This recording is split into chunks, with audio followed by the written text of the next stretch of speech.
Bienvenidos todos a Audio Lectura Cristiana. En esta ocasión leeremos El autoexamen antes de tomar la cena del Señor, una advertencia santa, por Jonathan Edwards.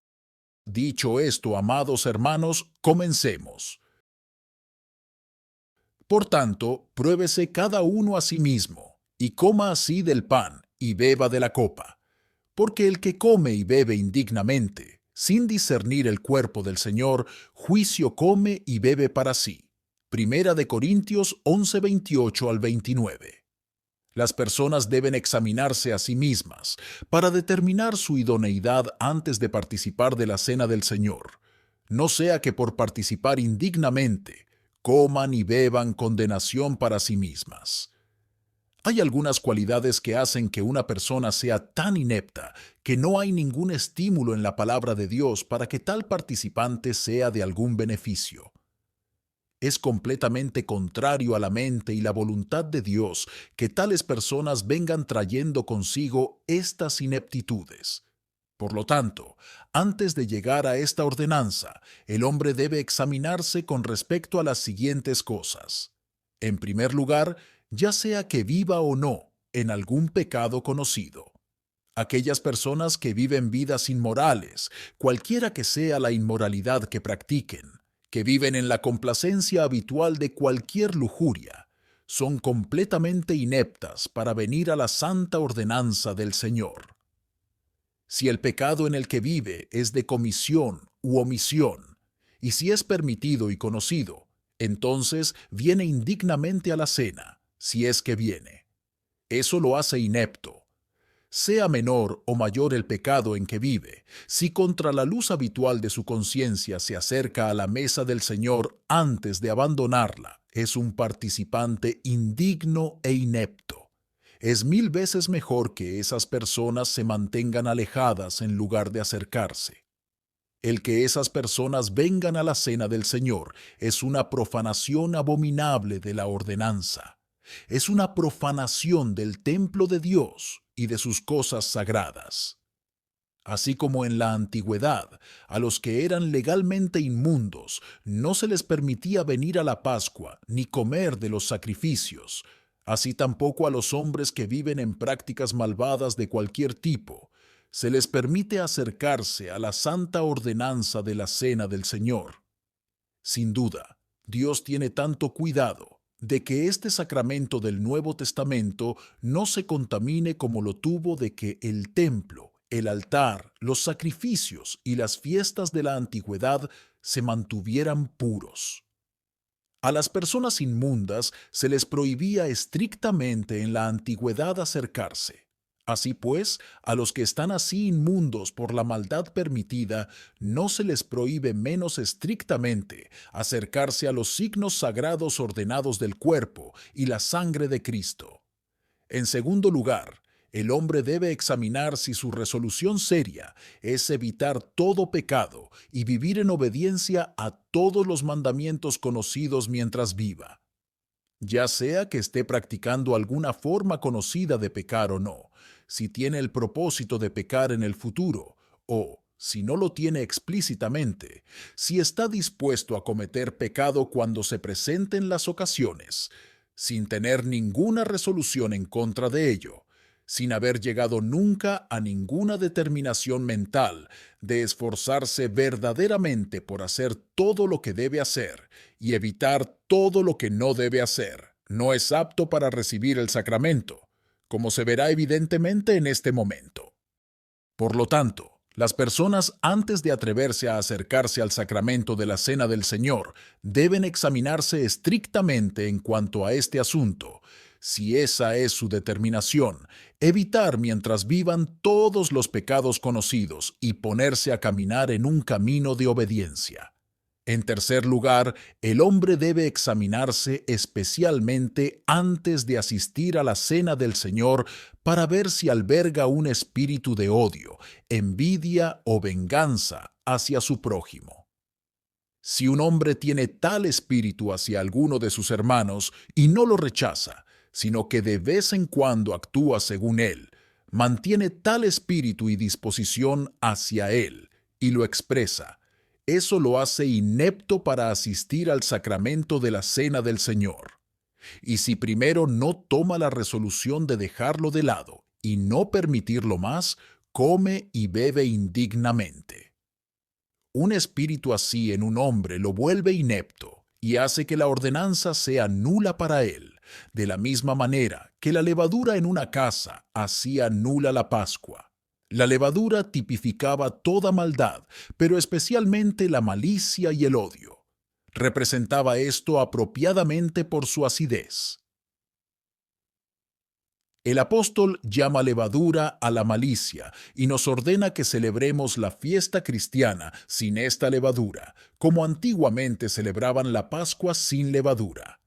Así que celebremos la fiesta, no con la vieja levadura, ni con la levadura de malicia y de maldad. Primera de Corintios 5:8. Aquí se menciona tanto la maldad en general o cualquier práctica malvada como la malicia en particular como presentes en la fiesta cristiana, como la malicia lo era antiguamente en la fiesta judía de la Pascua. Las personas, por lo tanto, deben examinarse particularmente para ver si han perdonado o no a sus enemigos, aquellos que les han hecho algún daño, de modo que no deseen hacerles daño y especialmente nunca deseen hacer nada para satisfacer una disposición vengativa hacia ellos.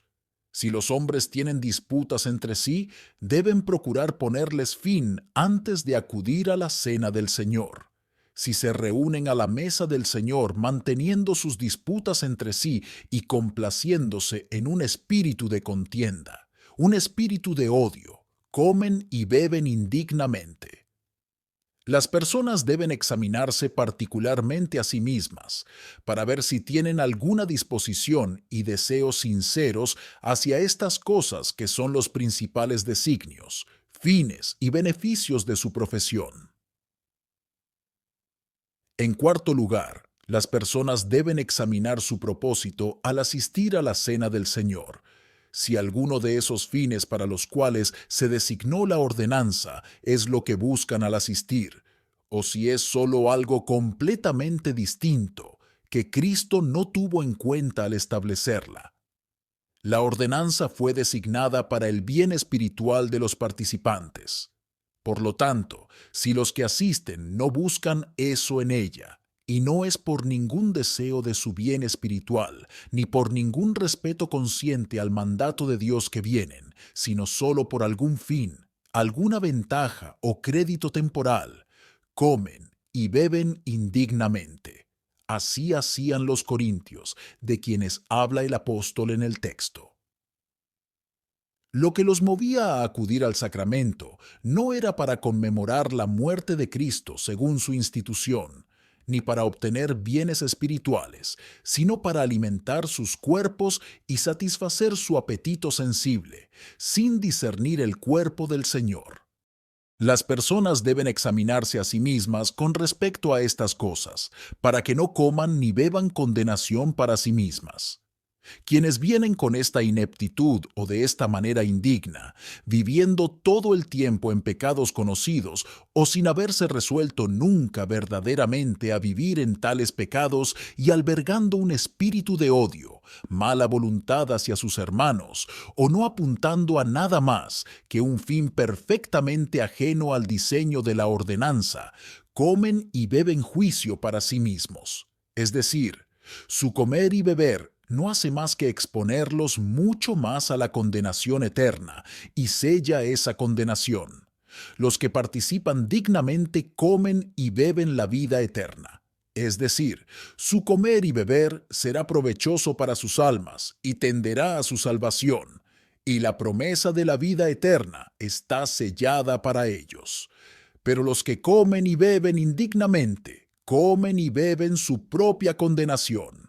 Es decir, por su comer y beber, se exponen en gran medida a la condenación y sellan su propia condenación. Razones. Porque el proceder de esa manera es un desprecio terrible de la ordenanza y de las cosas que en ella se significan.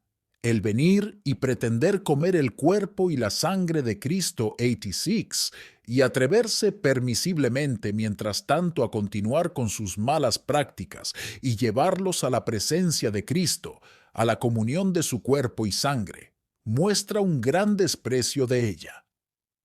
Si una persona fuera invitada a la mesa de un príncipe y voluntariamente y permisiblemente viniera con sus vestiduras completamente sucias de inmundicia, 87, eso mostraría un gran desprecio del príncipe y de aquello a lo que fue invitado. Así pues, es una muestra de gran desprecio por la ordenanza y por Jesucristo y su cuerpo y sangre el mejorarla solo para algún designio y propósito temporal. Tales personas son culpables del cuerpo y la sangre del Señor. Se hacen a sí mismos meros asesinos de Cristo. Aquellos que estuvieron presentes cuando Cristo fue crucificado y demostraron que le dieron poca importancia y que habían tratado el cuerpo de Cristo, al morir o muerto, con desprecio e indignidad, se les podría imputar con justicia como participantes de su asesinato. Así pues, aquellos que tratan con desprecio esos símbolos del cuerpo de Cristo inmolado y de su sangre derramada, pues se hacen a sí mismos culpables del cuerpo y la sangre del Señor, es decir, de asesinarlo. Hay dos maneras de comer y beber el cuerpo y la sangre de Cristo. Una es comer y beber para obtener alimento y nutrición espiritual, como lo hacen los participantes dignos. Y otra es comer el cuerpo y beber la sangre de Cristo, como una bestia salvaje come a su presa. Ellos, por así decirlo, beben la sangre de Cristo por una sed de sangre asesina. Comen su carne, como Job dice que los hombres de su tabernáculo dijeron de él, que anhelaban ser vengados. Oh, si tuviéramos de su carne. Job 31:31. Y esto es comer y beber, como se podría decir metafóricamente que los asesinos de Cristo comen la carne y beben la sangre de Cristo, es decir, son presa de su malicia. Participantes indignos son participantes con esos asesinos, son culpables del cuerpo y la sangre del Señor. Comen y beben su propia condenación, porque con ello expresaron tal desprecio por lo que es su único remedio contra la condenación, es decir, el cuerpo y la sangre de Jesucristo. Los que al comer y beber reciben y abrazan a Jesucristo, comen y beben su salvación porque reciben al Salvador. Pero los que al comer y beber no hacen más que pisotear a Cristo y, por así decirlo, escupirle en la cara, comen y beben su condenación, porque arrojan esta indignidad sobre el único medio de su salvación. El propósito de esta doctrina es advertir a todas las personas que se examinen cuidadosamente antes de venir a la cena del Señor, para que no sellen su propia condenación. Si no quieres, por así decirlo, entregarte a Satanás, ten cuidado de examinarte antes de venir a la cena del Señor. Y si hay algunos que hasta ahora han descuidado este deber de autoexamen antes de venir, que no lo descuiden más. Y si hay algunos que viven en alguna maldad y no han tomado una resolución, que de ninguna manera se acerquen hasta que la hayan tomado. Si después de un autoexamen te encuentras inepto en estos aspectos, eso no te excusará de venir. Una maldad no te excusa, aunque es cierto que, si continúas, es mucho mejor que te quedes lejos que venir. Pero el fin del examen es que puedas enmendarte antes de venir. Si hay alguien que se acerca y que está en alguna de las formas de maldad mencionadas, le advierto en el nombre de Jesucristo que no se atreva a tocar hasta que haya tomado una resolución. Si vives en alguna forma conocida de maldad, no vengas aquí a comer y beber la condenación para ti mismo. Para finalizar, Thomas Boston dijo al respecto: en vano pretenden tener fe quienes no viven sobria, justa y piadosamente en este mundo presente. Porque aquellos a quienes Dios les ha mostrado lo bueno Cristo mismo, y por la fe han puesto sobre él la carga de su salvación. Obrarán con justicia, amarán la misericordia y andarán humildemente con su Dios. Amén. Muchas gracias por escuchar Audio Lectura Cristiana. El Señor les bendiga, amados hermanos. Hasta la próxima.